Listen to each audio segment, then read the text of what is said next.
Still shows. Oh, there. Okay, it's live. Yeah, we can just. Wait. So what was that thing we're not supposed to say online on the air?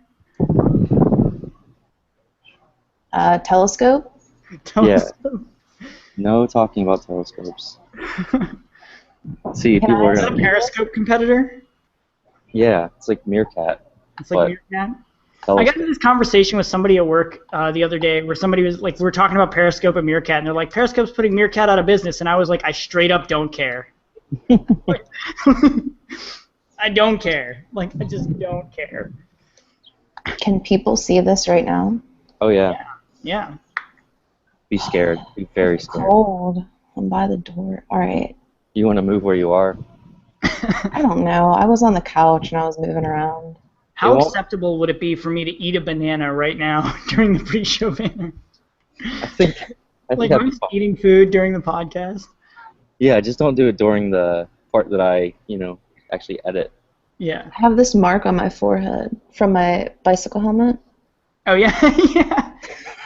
So my bike, I took my bike into Kindred to have maintenance done, and it needs a lot of work. Like I'm not I need an entire new cassette. I'm replacing the chain, replacing the disc brakes. I'm getting away without having to replace any of the gears, though. That's good. But it needs a lot. You almost need a whole new bike. Yeah. Well, thankfully the cassette didn't actually mess up the frame, because then I would have needed a whole new bike, and that wouldn't have been fun. Bike repairs, though, not bad. Yeah. Full bike prices, bad. Yeah. Bike repairs, not too bad. Well, my bike is like $2,000. Yeah. Yeah. Bike repair compared to car repair. Mm-hmm. I got my bike. I got like new chain. They had to add a new bolt to the back wheel because it was threaded with some cheap bolt that wasn't supposed to hold on. That kind of thing. I don't know. A couple hours worth of work, but it was only $15 to repair it. So. Can I be black and white? Yes. Yeah. You are representing the design side, so. Brighton. What? Oh, I'm a designer now? Whatever. Well, you're like the voice of that side right now. Can I have like devil horns? Is this okay? How do I get rid of these now? I actually don't know how to turn them off. Oh, there we go. Okay, I just click the same thing.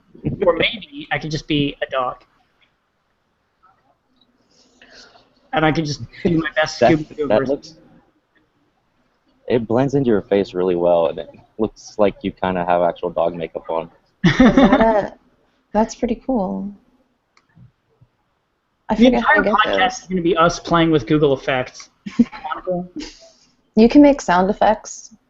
What? You do like the round of applause thing when somebody said something. Oh, yeah, it looks like bearded. It does. It has like a little bend out at the top. Yeah. It seems like it is. I'll remove that since we had a bearded person on our last podcast. Yeah, there it is. That's so cool. That's what you should do when I go on like a giant rant, Justin. You should just play that clapping thing. Oh, I hope there's like dramatic music that I can use when you go on a rant. That'd be even better.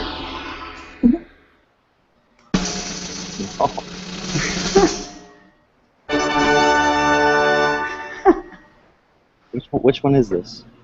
That one was the horn. No, where is this? Oh, you just have to go far right on the sounds. You just keep going. Oh, okay. How's this for dramatic? That was.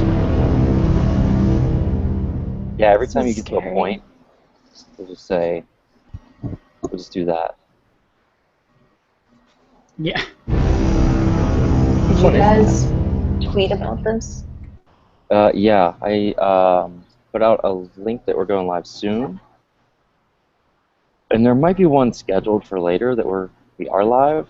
I'm not too strict about holding to the schedule today. Okay. Because I mean we're all here, and I have things to do, and I'm sure you guys have things to do. Yeah, I have to get food. Like. Yeah. If I get especially like. if I get especially ranty, it's just the hunger talking, because I'm pretty close to Hulk hungry. That might actually be good for the. I actually haven't gone on like a giant rant in any of the episodes yet. No, you haven't. Are you in every episode? I am in every episode. Well, except for the special edition, I didn't do that one, but I did all the other episodes. That's why it was a special edition, because we can't mess with the formula, you know. Yeah. And call it the same thing. Yeah. We have a entertaining relationship here, or something. Yeah, something. Who, you two do? Yeah. Are you guys biffles? Are we what? Are you biffles?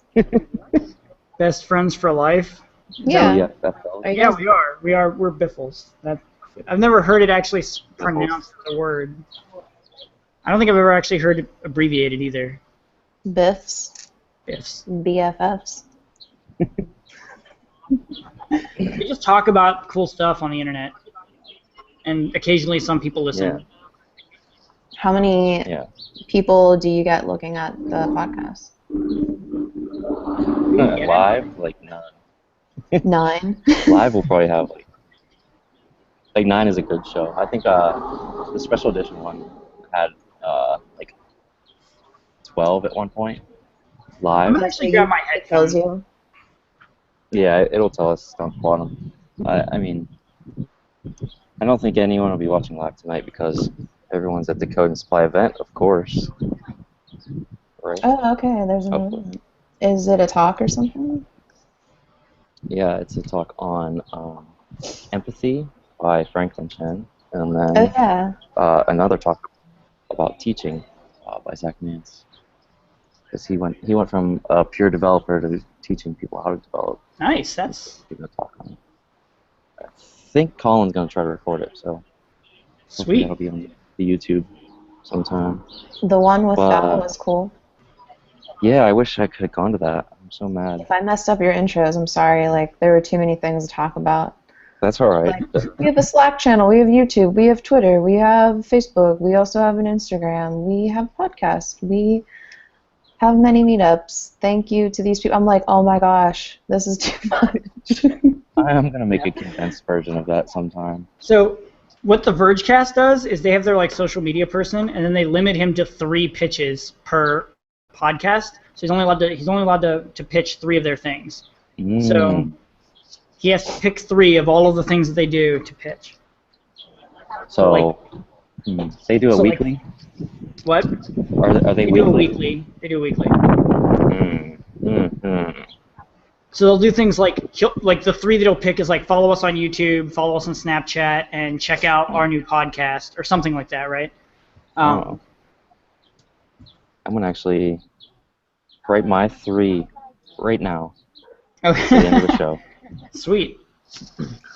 Glad I could 3 help. pitches.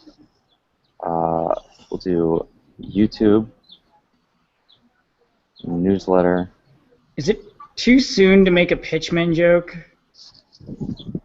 Pitchman? I don't get What's it. that? Like Billy Mays? Oh. Oh, It's not he's too my soon. hero. He's been gone for over like 2 years. It's Okay. All right. appropriate time. Okay. All right. Yeah, tragedy plus time equals comedy. Yeah. So Yeah. now it's comedy. Now it's comedy. Okay, and then I need a 3rd pitch. I'm gonna pitch Twitter. That's why. That's it. They probably found it on Twitter. That's why they're here. Yeah. But I can't think of anything else to pitch. Everybody has a Twitter. Don't pitch it. That's true. Do you have any starter events coming up? Like any of the workshops? Oh yeah, starter series. Yeah. I can pitch that. It's not this tools of the trade. I need to write out what that's about before leaf just hit me. I need to write out what that's about before I say it, because I'll forget. how to say it.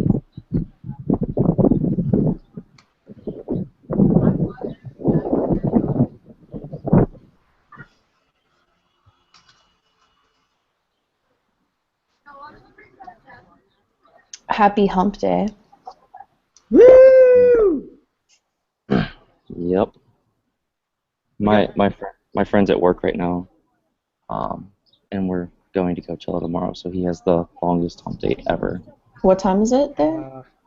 It is 3:50 p.m. right now. I mean, he has to work until 5:30, so he's just kind of going mad right now for the next couple hours. Looking forward to his. Is he a 5-day developer? weekend. No, he handles insurance claims or something. I should. Oh, why don't you have him on the podcast? It's too niche.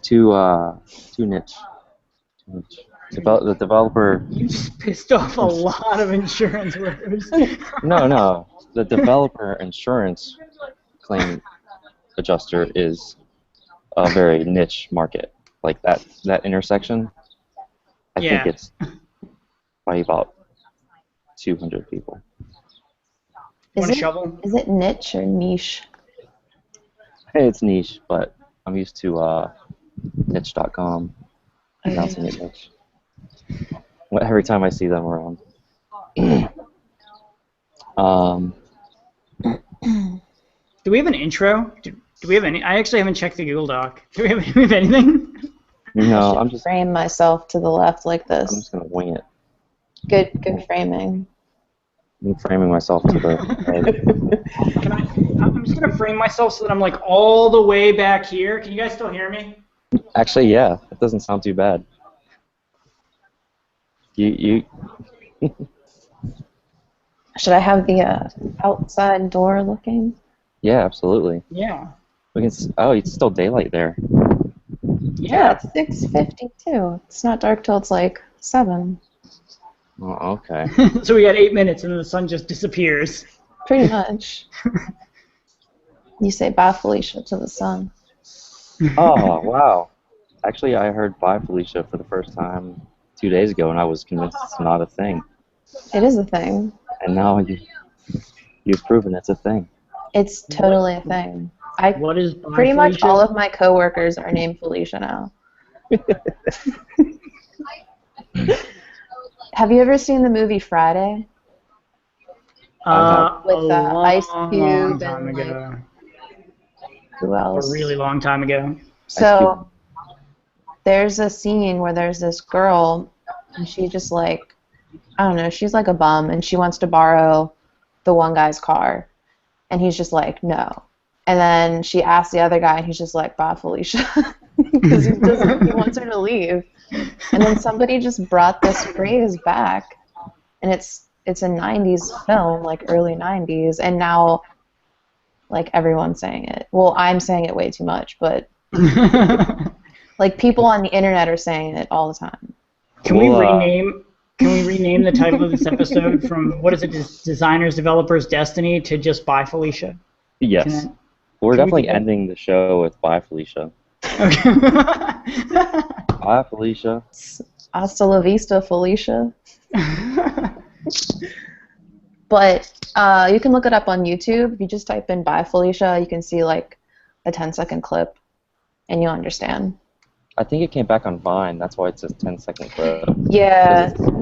It's like good for vining. Yeah, I can't want look up to YouTube. charge of the next one. I want to like find the next old-ass catchphrase that no one thought was a catchphrase and turn it into one. I don't know how it works, but I guess it's just Vine, really. Like if you're Vine famous. Yeah, you can just make anything famous by being Vine famous.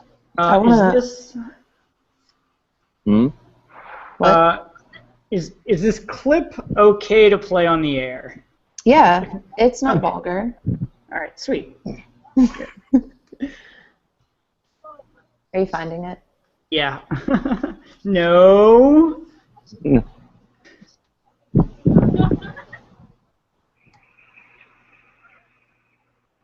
He's muted.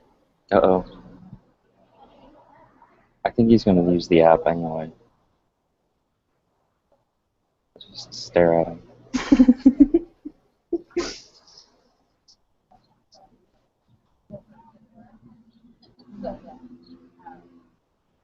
want to start the show with Bye Felicia. All right. Do you do like the cut? You guys can hear this, right? Start. It's live. I I can't hear it because you're muted. Are you can't playing? hear would- the video at all? you're muting yourself when you hit play, I think. You're by Felicia-ing yourself when you Let's play see. the video.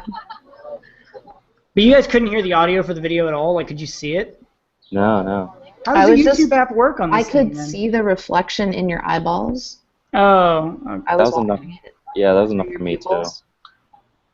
I do have very majestic eyes, so. Yeah, I could see Felicia in there.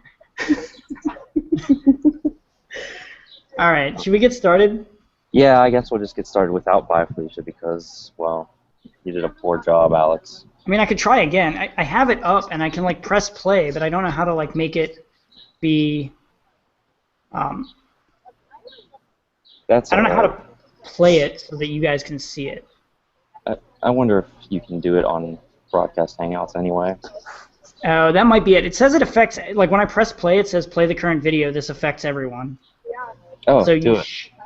I mean, I did it already, but it... Oh. Is it because I'm actually at a coffee shop that is blocking YouTube? Oh man. Is it still live? Now he's muted. All right, I give up. I don't know what to do with this thing. Alright. I don't know how to close YouTube. You just click on the YouTube thing again. Oh, there we go. Alright. Oh, okay. I'm going to start now. Hey everybody, welcome to the episode number 4 of the Code and Supply podcast. Today we have myself, my co-host Alex Shenoy, and our special guest Anastasia Lanz, who's going to tell us about some designer stuff because today's topic is designers, developers, destiny. We're going to talk about the world of designers, the world of developers, and where they collide, and what that looks like. So I'm going to start with my first question and maybe ask Alex and Anastasia what the common designer-developer looks like in organizations you've been in. Who should go first? You can go first. You can go first. So what does it look like, the situation? Yeah, like how does it operate? How does a product get finished when two people are kind of working on individual aspects of it that need to be completed and then tied together?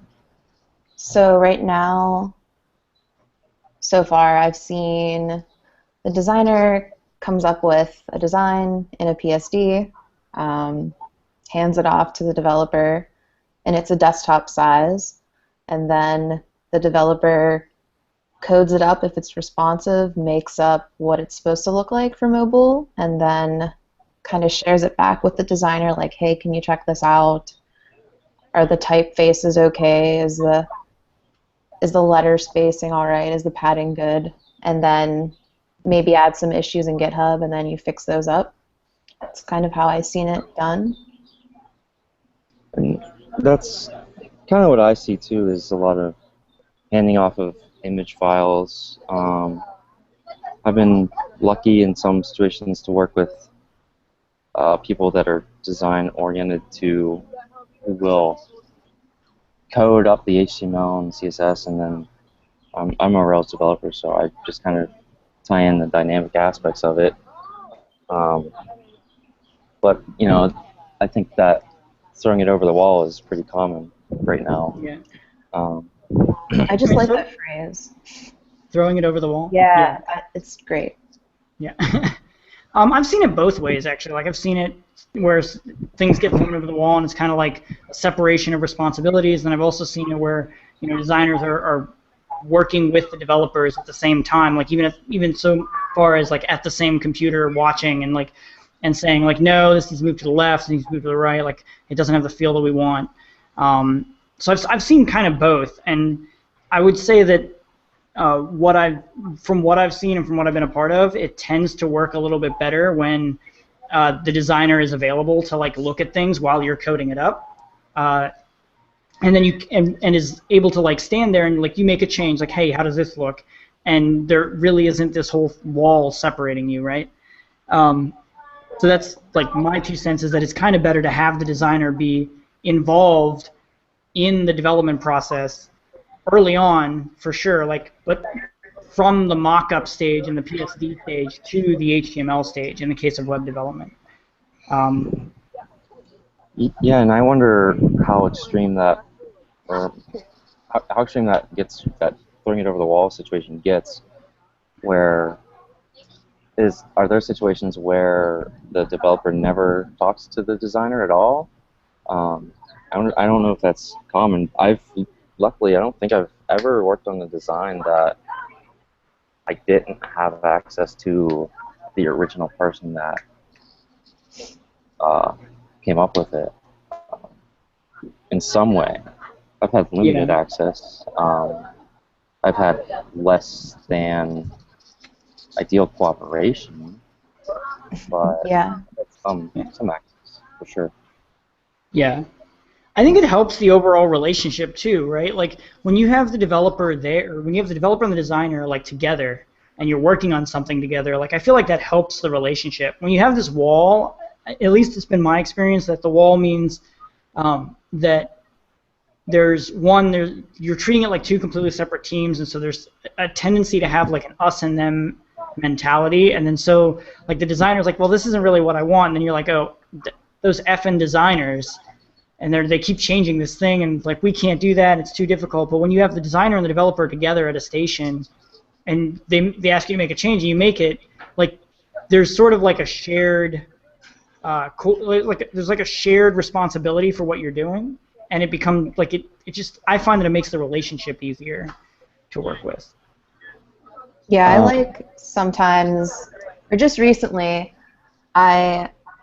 we were redoing another site, and there wasn't a design for a certain page, but I wasn't sure of the style, and I didn't want to go ahead and like add my own design, thoughts to it, because it's the designer's project, even if like I have a design background. So I pulled them over and opened up Chrome and was just like changing colors, changing things real quick, like, hey, is this cool? And then he looked at it for a bit and was like, yeah, can you change that? And I'm like, sure. And then we agreed on something within like 10 minutes, and then I just actually coded it up. Yeah, and those sessions are really, really helpful. Like I find them to be incredibly helpful, like way more helpful than getting like a design spec from a designer or a PSD from a designer and saying, just code this up, and then you code it up and then send it back for review. Like I find the feedback loop being really quick when you have the designer right next to you, to me, makes it a lot easier to get to a common place that you both want to go to. It might be a nice to have at sometimes too, because maybe the designer has other work to be doing and they can't be spending all their time paired up with you. So I don't know. I think there needs to be a balance, maybe, but yeah, that's true. That's true. And I wouldn't say like the designer is always pairing up with like developers, but I've seen it where it's like you get the developers get to a certain point and they're like, okay, we're here, we've gotten this much done, let's bring the designer in for an hour or so and just go through things, like go through the site in Chrome or go through the site or app, whatever, and just go through it and say, how does this look, and then tweak like little tiny things. But usually the bulk of the development work by that point is happening by the developers, and you're just bringing the designers and developers together to work for a short period of time to like rough things or like smooth over rough edges and just sort of agree on things. Right.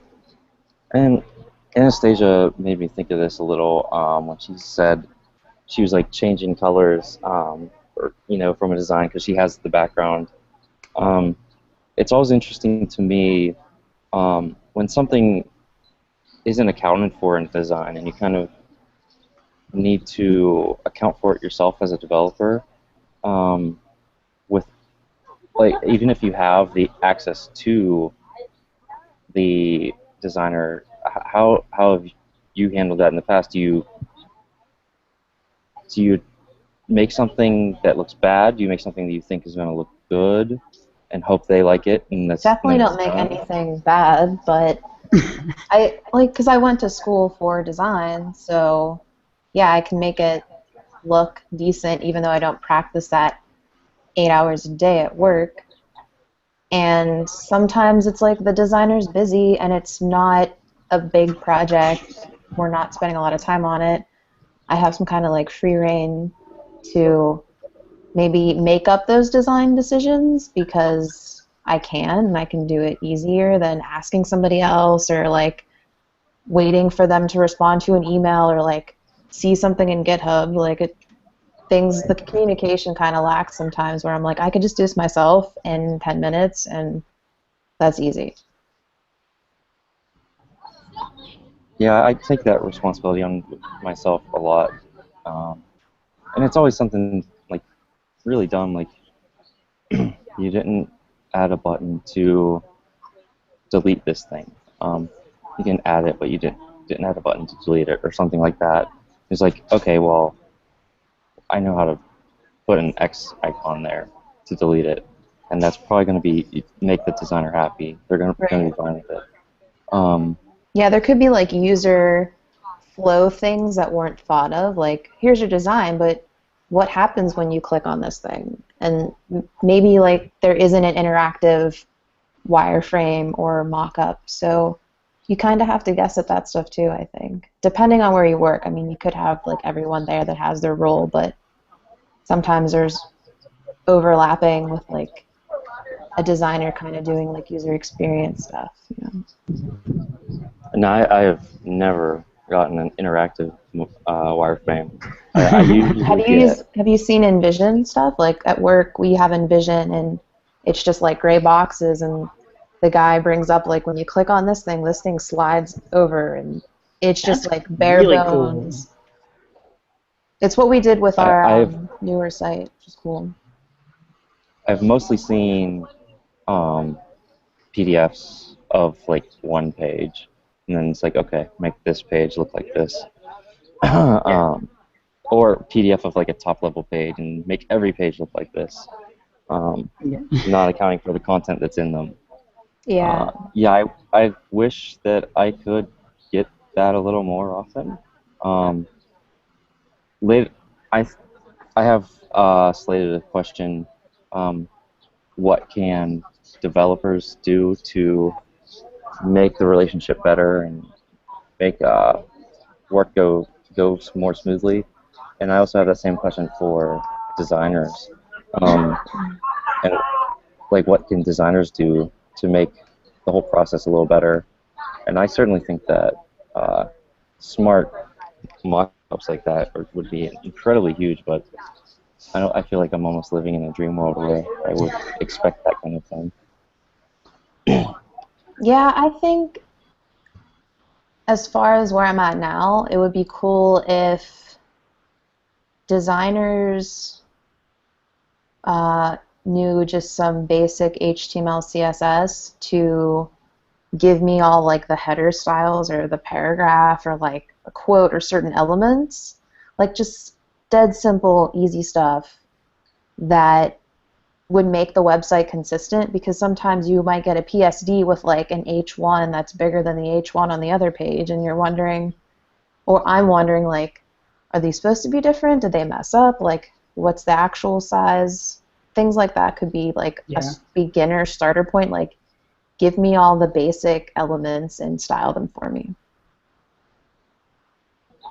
Yeah, I think from my okay, I think from like my perspective too, I think it helps, you know, as a developer, it helps to understand like how a design is supposed to feel, like how like when you're like we brought up the thing like you click this button and this thing slides in, like knowing and understanding that is like it makes it much easier for me to understand what the direction of the whole project is going towards, because I understand, like, you know, motion is such a huge thing that if something's moving across the screen, like it has a purpose. There's a point for it to move across the screen, and understanding like how you see the design is pretty important, I think, for developers to sort of get and to understand, and to just talk to designers about. Like, I talk to some of the designers at work about just like, like they'll be working on something. I'm like, oh, that's cool. Like, explain like what you're working on and what you're looking for, and just for 5 or 10 minutes. And do you think that, I mean, lately there's been a bit of a change in the tools that designers, that even in the designer-developer intersection, like these tools are coming. There's new tools in this designer-developer intersection, like style tiles and atomic design, things like that are focusing on the actual implementation of a design rather than the just development itself or the design itself. It's focusing on both. And do you think that those tool chains will grow soon in that area, or have they always been there and they're just not always used? I'm not sure. I think that they're newer. I don't know how far it dates back, maybe like 2012-ish, for at least was it Samantha Warren for her style tiles, and then Dan Mall has his, and Brad Frost has his take on that. Like, they just kept making them better. I haven't seen them being used at work yet. Like, I've tried to make my own at my last job, just to be like, look at this. This is like what the site could look like. Here's the feel of it. And I want to think that in school now, or younger developers or designers are like following these people on Twitter, or maybe like researching this stuff more, and they're learning about it, and they'll be the ones to bring it into the workplace. Because I feel like as like a newer person that's like trying to figure out the latest trends, like I want to push that for where I work, just so that I see it, and I think it could help our process like immensely. Yeah, I think it helps too. Like, I will say that that's like definitely. I remember when I was in college, I was constantly looking at like what the new thing was that's coming out. Like, what is the new thing that I can learn about or like hack around with or whatever. And so I see, like, I definitely agree that like students now are probably learning about all these awesome tools. The thing that kind of sucks though is that some companies don't really care. Like, they have what they are going to use, and so like, I've worked at places in the past where it was just like, no, like I tried to get traction for newer tools, and it just didn't matter. So whether those tools take hold is kind of it's up in the air. I think they will eventually, though. Like, I think it has to slowly change. Yeah. Well, that's how it always works. It's just a slow change where it builds up in the students. There's a lot of resistance to things like, it builds up in niche communities of expert developers in a field, and then students and newer developers learn from those people, and then they try to bring it into their companies, and there's just resistance for years until it finally breaks, and then there's a tipping point where it's the norm. Yeah. I mean, I hope we get there soon, but yeah, like Anastasia said, I do think it's pretty new of a practice to focus on that area. Before, all we really had were mock-ups, and something like InVision it's probably been around for a while, but probably one of the only tools that, it was still focused on the design rather than the intersection. It's just a really advanced vision of the design, not in any way concerned with how they're implemented. I think it depends on where you work, too. If you have designers that are just focused on like print pieces and like letterheads or any other paper type products, they might not want to care about the web aspects. So if you just worked at a web agency, I'm assuming you'd have like all those like-minded people that want to use the latest tools and like strive for just a better overall web product. So I think there's that pull of like, I'm a traditional designer, I just want to be really good at this. I think that's maybe common in different places, but not sure. Do you think that that will change though? As I mean, we're already starting to see that, you know, print media for a while now has been kind of challenged by web media. Do you think that the print media people and the print designers are going to be sort of displaced by web designers and more UX people, like as we get further and further into just everything being on your smartphone? Or do you think that there's like a point where it's just like, okay, this is enough on your smartphone and we still, you know? I mean, I don't think print is ever going to go away, and you're going to need to have banners and interior design as far as like graphics on a wall or something like that that's not on the web. So I just think it depends on the people that are like coming out of school.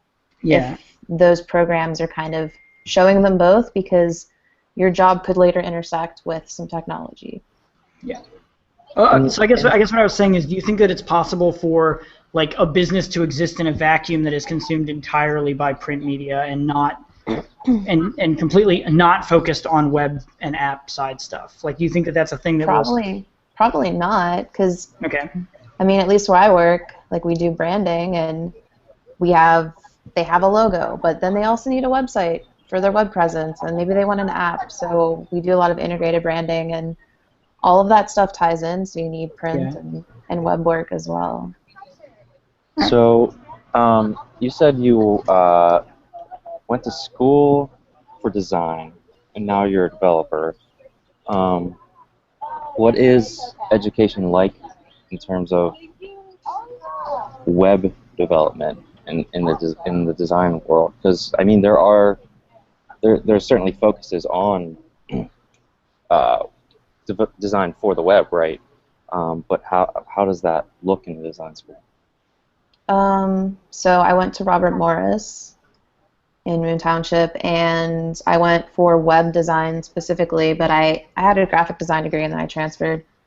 And I didn't learn about responsive web design. So I graduated 2012, so it's 2010 to 2012.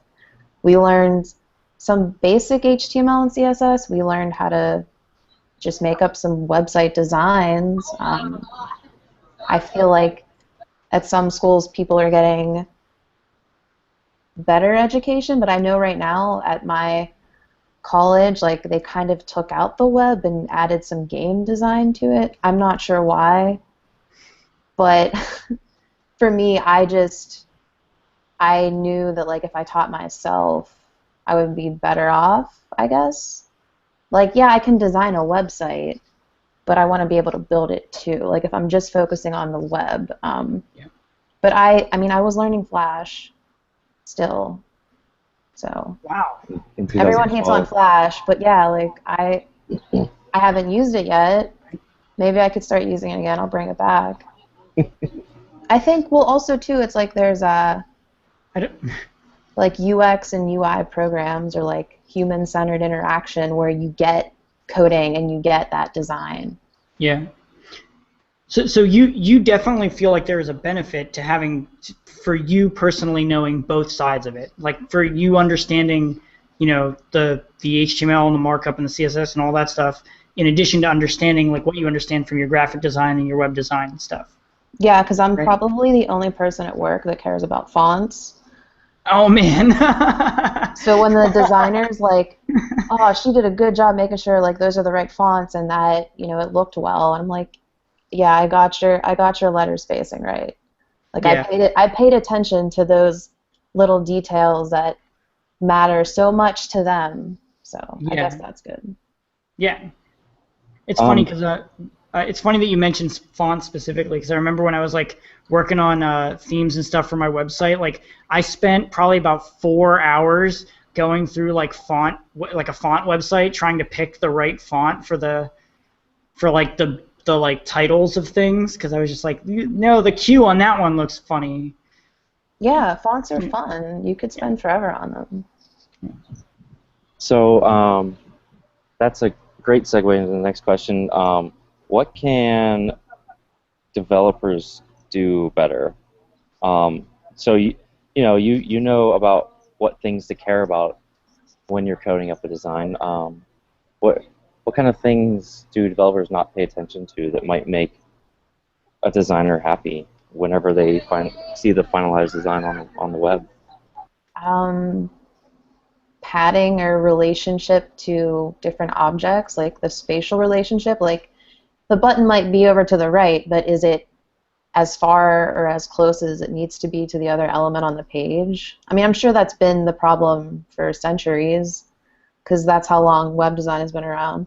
And then, like I said, typography, because you could get a Photoshop comp, and yeah, it looks pretty and it's amazing and the font's great, but then font on the web isn't what you think it's going to be in Photoshop, which is another thing that I think some designers could try to use, like another type tool for the web to help them decide, like, yes, this is a good web font and it's not just pretty on print or on paper. Maybe colors. Like, I've seen some people just pick the wrong colors. Like, I don't know where they got their colors from. I don't know if they use the eyedropper tool in Photoshop, but I can't think of anything else, really. It's probably like padding and spacing. Or maybe not getting what the designer wants as far as animation, if there is any. And is there anything besides normal, paying attention to aspects of the design that a developer could do to make the designer's life easier, like even in the workflow process? Do developers need to get designers' feedback more frequently, intentionally? Do they need to focus on that, or are there things that you can think of immediately that just developers just kind of bad at, but you kind of can set yourself apart with because you have both sides? I gotta think about that. I guess feedback would be cool. It'd be cool to get feedback more frequently than when the whole site is like already done. Also, wait, yeah, so I stick with that because there's an example, like the whole site was pretty much done, but then a designer or somebody else would make another change to it without really looking at it. Like, they thought it would work, and then it was done, and then it's like, wait, we have to go back and redo that, and that makes the developer annoyed, having to make like 4 iterations of a menu, a drop down, a hamburger button specifically.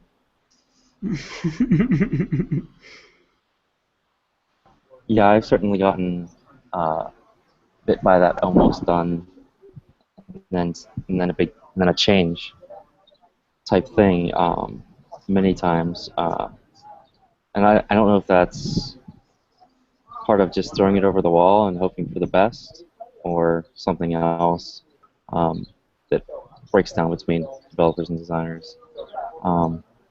I kind of think that there definitely are different weights given by each party to what almost can mean in some situations. Because when I'm developing a product, I focus largely on functionality, and I know design implementation can go very fast. So I can say almost, and I'll be correct. But if I hand it over to the design-oriented person, they're going to see it and they're going to think this is terrible and ugly. I don't know how you mean almost done, but there's so much work that's going on in the back end that they're not seeing. Yeah. Just as a poll of the room, just for like from that story, how many times have you like couched a demo for a designer as, I know this looks ugly, and it's going to change, but I just want you to see how this thing works. Like, how many times have you couched a demo with that? Because I feel like I've done that a lot. Like, I do that to myself. Like, that's ugly, but it works. I'm going to say about 6 million times. yeah. Okay, all right. Yeah, you want to get something on the page so that you can have a way to interact with some functionality in your application, and then you show it to someone that appreciates design, and it is not good looking. Yeah. It's just old HTML like elements, just like an old like drop down with a little bubble button or whatever. Yes, exactly. If Like, they're lucky, it's Bootstrap. Yeah, if they're lucky, it's Bootstrap. Yeah. I'm gonna install Bootstrap, but before I get there, is this what you want for the form? Yeah, I haven't gotten to Bootstrap yet. Does this plain HTML form look like what you wanted? It has every single field you asked for. Yeah, I mean, I guess that's kind of one of the breakdowns for me that I see between the two disciplines is the idea behind how much work is left, or just even the approach to work, functionality versus usability. I definitely see that as one breakdown. Do you two see any others? Any other common breakdowns? I don't know. I definitely think I agree with the statement that like what does almost mean. I feel like that is a big sort of like it means different things to the two different groups. I don't know if I've noticed any big glaring issues. I've worked at places in the past where it was like because things were driven so much by the marketing designers and by like the design team that I would basically get like a list of questions about the technology, and then I would have to answer those questions, and then like I would go into a meeting where a bunch of questions were asked, and then I would be like, well, I don't know, I have to go and answer, I have to go do research, and then I would come back and like call a meeting to give them the answers for the questions, wherein I would get like 10 more questions,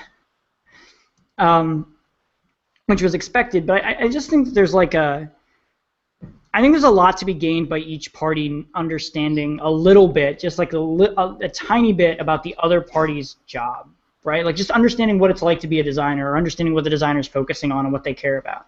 And for the designers, understanding what the developers care about and what they're, and I think that's kind of, I think you solve a lot of problems if both people just sort of understand where the other group is coming from. Like. Yeah, I keep hearing that the designers will think of something that you can't code or is not possible. I haven't really seen that because maybe you could modify whatever they thought up to be maybe close to what they wanted, but I don't think anything has been really impossible. But I do hear it a lot, like somebody just got something ridiculous and they couldn't develop it. Yeah. What I think people mean is that like I have a tendency to be hyperbolic, just in general. I'm sure Justin can attest to that. You're never hyperbolic. Yeah, that was a lot of sarcasm. Like I think what people mean when they say, "Oh, this can't be done," is that they're like, this would take a while to do, right? Like nothing is impossible. We can pretty much make it look like anything. But I think that, and I guess that's kind of like what I mean by like the designer understanding like what it takes to make their design work, and then the developer understanding why that design is important.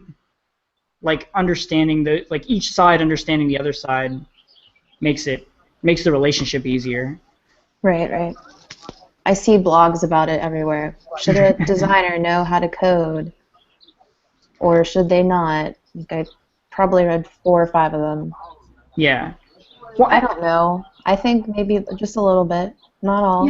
Yeah. Like they don't need to become, like they don't need to be the next Linus Torvalds, right? But like whenever I'm trying to work on something and I'm working on something and talking to a designer, like I try to explain what I'm doing, right? Like I try to at least give some some explanation of what the code is doing and how it's working, like just so that they understand what it's doing, right? Like I'm not expecting them to ever have to actually code that thing up, but I just want them to understand, like, this is making a call to the server and populating this little section, this area here of the page with like the information that it gets, right?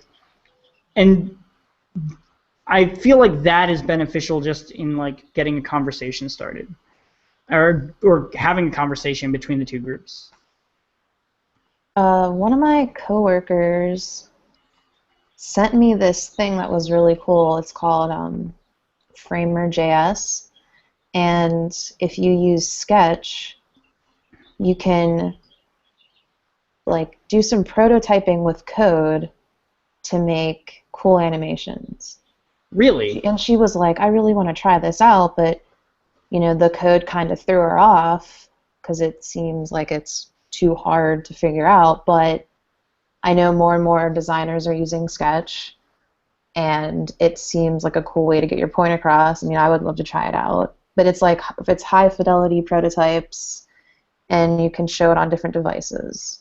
And it works with like Photoshop or After Effects. I don't know how, it seems awesome to bring in like animations with your mock-ups. Like, I would love to try it out someday. Yeah. There's even like little tools like that are like for designers to get their point across. I mean, I don't know. I just think code scares people. Yeah. A lot of the time. Are there other ways that people could understand there's jobs? InVision is cool. We use that a lot, and you can just be like, here's a hotspot, and then it goes here. And you don't need to know any code, and it's stupid simple.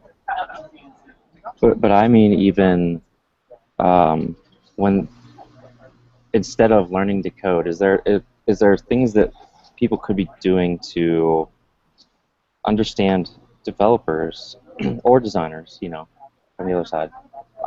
Just go to a meetup. Just go to a meetup. Yeah, there you go. I don't know. Now we get to plug Code and Supply, and we can call it a wrap. That was yeah.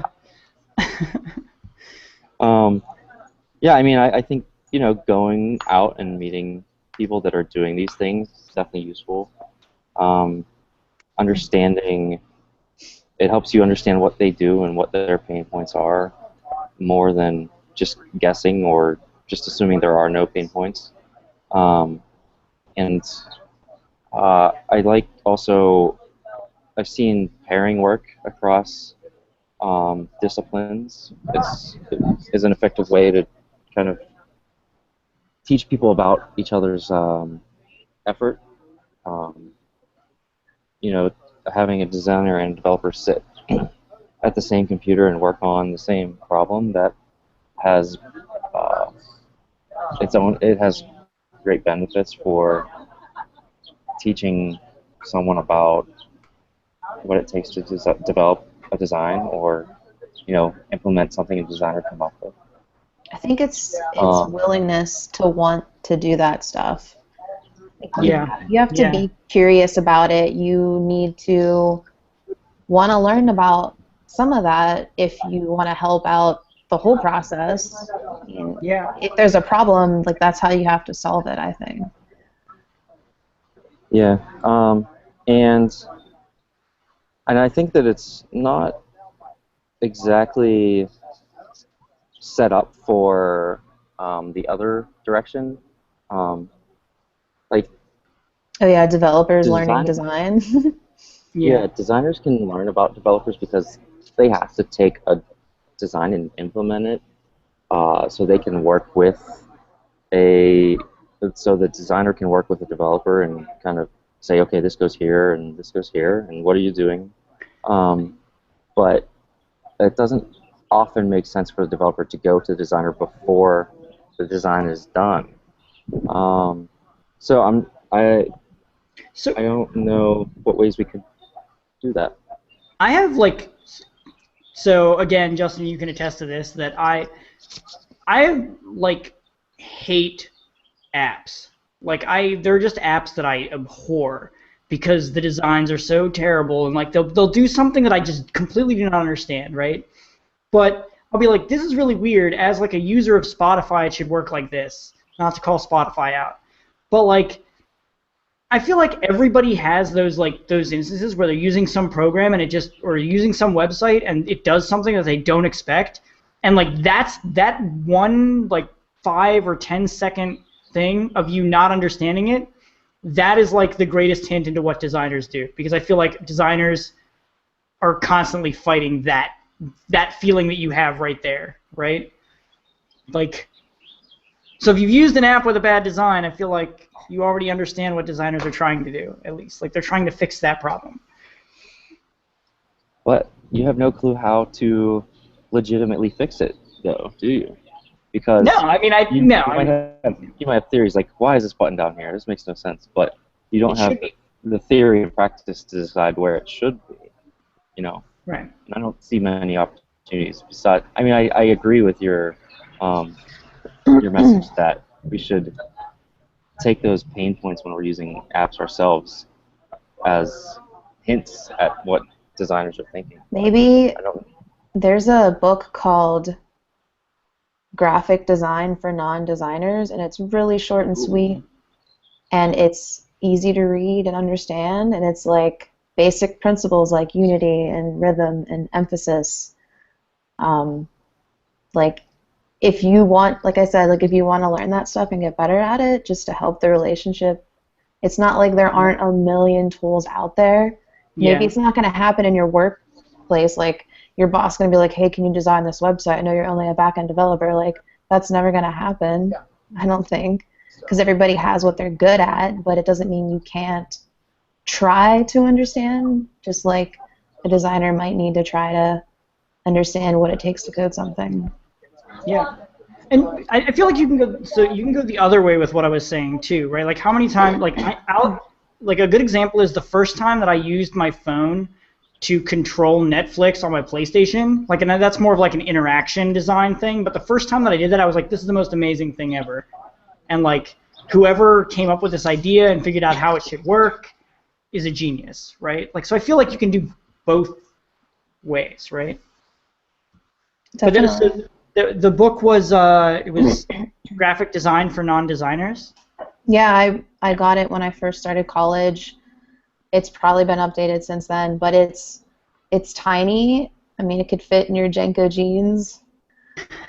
So. Which just came back. It just came back. We have Jenko jeans again. So you can wear that. You can wear them and carry that book with you everywhere you go. Yeah. Good. All developers should wear Jenko jeans to work. I was like, I almost really want a pair of Jenko jeans again. Like if you go to Hot Topic, I'm sure you can find some trip pants too. Yeah. This is how our podcast turned into a hot topic commentary podcast. Wait, it's not? What have we been talking about for 3.5 episodes? It was just all Hot Topic all the time. So, that's the things that people can do to become better professionals. But what can...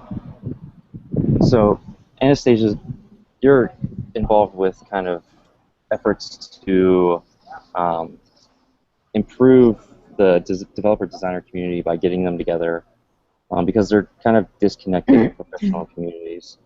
And, you know, I've seen issues finding designers or designers finding developers, and Alex was, you know, telling me that, you know, he doesn't know that many designers outside of work. So, I mean, you know, we're trying things with AIGA and Code and Supply to do that, but what kind of things make sense for both crowds? You mean as far as the organizations, or? Yeah, I just, I mean, we have the power to make these people, but we have the power to get these people together. Um, what are ways that we can do that? What are ways that people can do it themselves? How can they meet people that are cross-disciplinary outside of their job? There's, can you hear this airplane behind me? I There can. are, I mean, there are a million meetups, and with tons of developers in different languages. The AIGA is just the huge graphic design association. There's chapters in every, pretty much, I don't know, a lot of cities. I don't know the total amount. I just think you have to try to find where those people are and go to the events and just network. Like, I don't know if you mean having someone to help you with a project, or you want to hire somebody for work. Like, do you mean that? Well, specifically when I brought this up, like I don't know many designers outside of work. I was looking for somebody to do a design for my blog, like just to redesign the site and get something that was more like unique and fit me. And I was just saying, like, I don't even know where to go because I don't know, like, you know. Where do the designers hang out? Yeah, I don't. Yeah, where do they? Is there like a designers bar that I can just go to and like get a beer and be like, hey, Down in the design district. Oh, I think you down in the just put it designs. you put it on Craigslist and see what happens. That's true. I did not put it on Craigslist. I could have done that. I mean, I check it. I see the Pittsburgh Post for developers, or like, I have this crazy app idea. I need a CEO, or like, I don't even know. I would not reply to any of those posts. I think there are groups like for each career choice you make. Just like there's a group for people that do video work. I don't know where to find them. I don't think they're as active as Code and Supply or AIGA, but I do think that there are places to find them. Like, specifically for AIGA, they have happy hours, so if you want to just come and hang out, you can. It's free. Sweet. I think there's one Thursday, too. If you are still needing a designer, there's going to be like professionals and students, maybe more students. I have you mean like as in tomorrow? Yeah, tomorrow. Oh, I have a thing tomorrow. But that's definitely something for me to look into. Now that we've solved Alex's personal like website problems.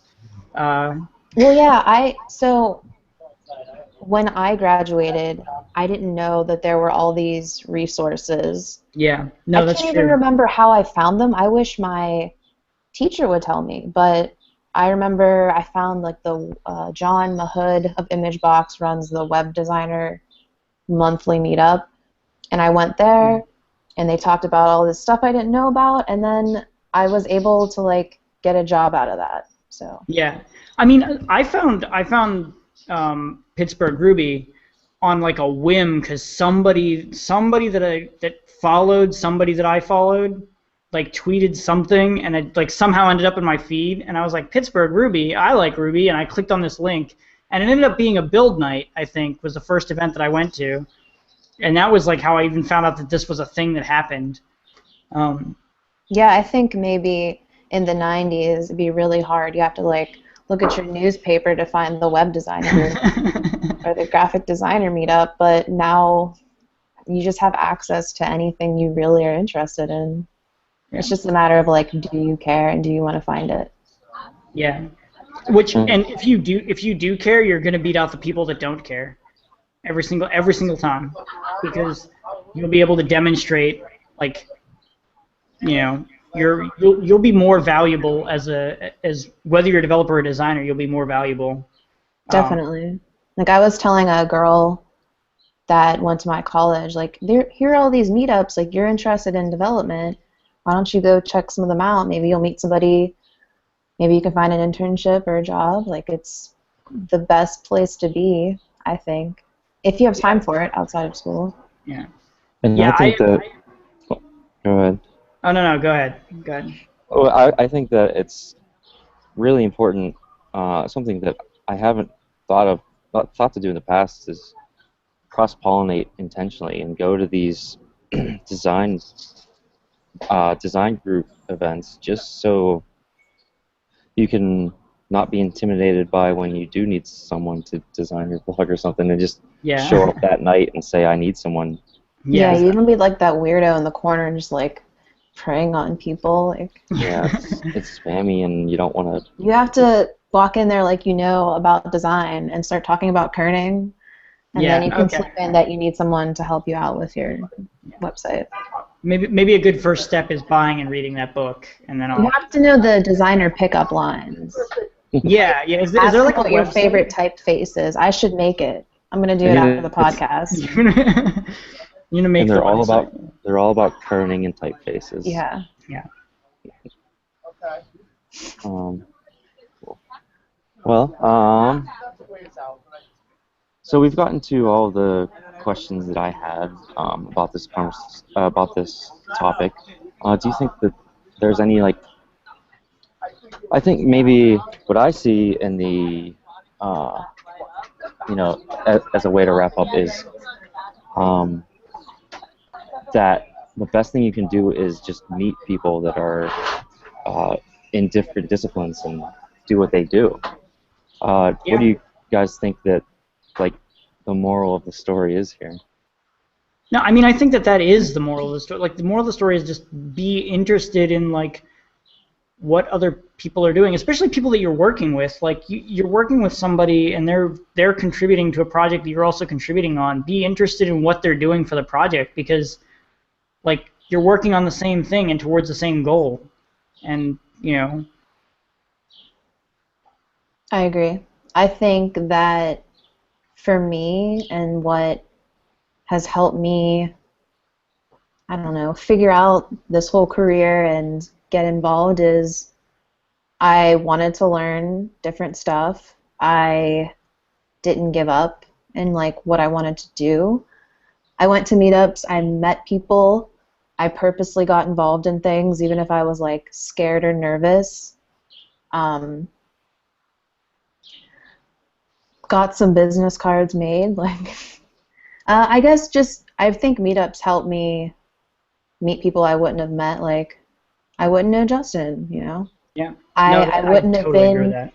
involved in all the things that I do if it wasn't for these groups of people coming together like every week or so. Yeah, I 100% agree. The meetups will introduce you to people like that you wouldn't have normally met otherwise, and that have really interesting opinions and are working on really cool things. Like Build Night is still one of my favorite things to go to because everybody there is working on something different and cool, and they all have really interesting domain knowledge, and you just talk to people and figure out what they're working on, and yeah. And Alex, I think you put it best when, like, the best thing you can do is care about what people are working on around you. That's the most distinct way to put it. Do it at work, do it professionally, like just in your community, do it globally to see what see what the new trends are in design and development. If you don't care, then do something else. If you don't care, find something where you do care. Because you're not going to be happy, right? If you don't, like, I love reading blogs about design and development and the best ways to do things. Like, it's fascinating to me. Yeah, I put an insane amount of time into just like keeping up with tech industry stuff, keeping up with like new development tools, I bought an Apple developer, I personally bought an Apple developer like membership just so that I could try out Swift, and then they made it public a week later, and I was like, well, that was stupid. Okay. But like just to try out new things and check out new stuff, like I think that is, I wouldn't say that it's necessarily a skill, but it's like an invaluable desire to just keep learning new things and keep always checking out what's new and what's happening. Sometimes it's overwhelming, but that's a different story. It's like, I can never keep up, and I can't learn everything, and I'm never going to. But yeah, and then sometimes you do get to a point where you're like, okay, it has to be okay that I don't have time to go learn like. I'm like, I just need to sit on the couch and watch Friends and eat pizza. Yeah. Like, I can't look at another website today. Yeah.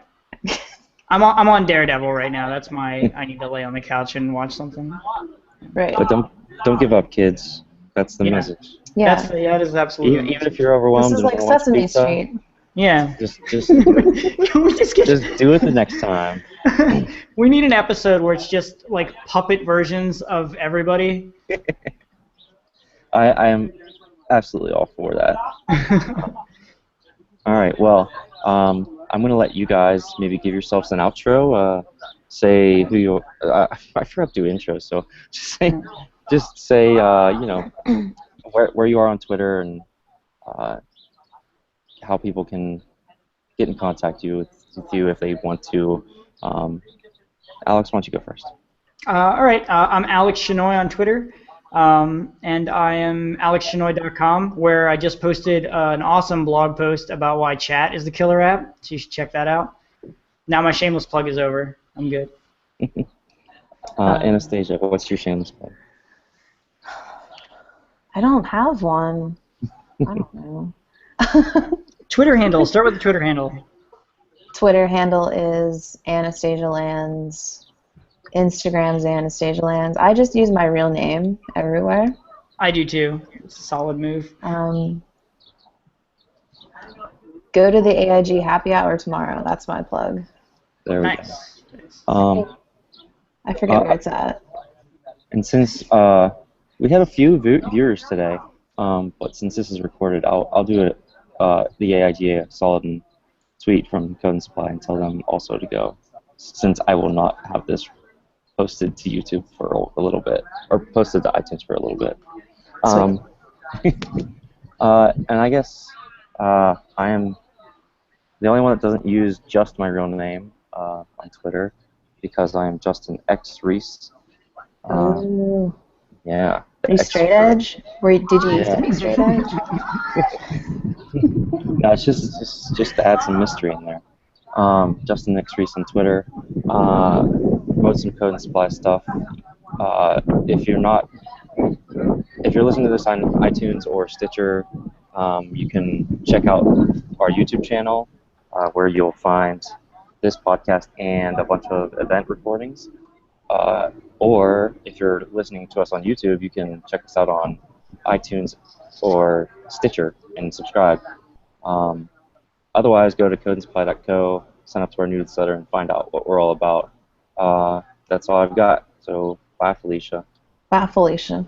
Bye, Felicia.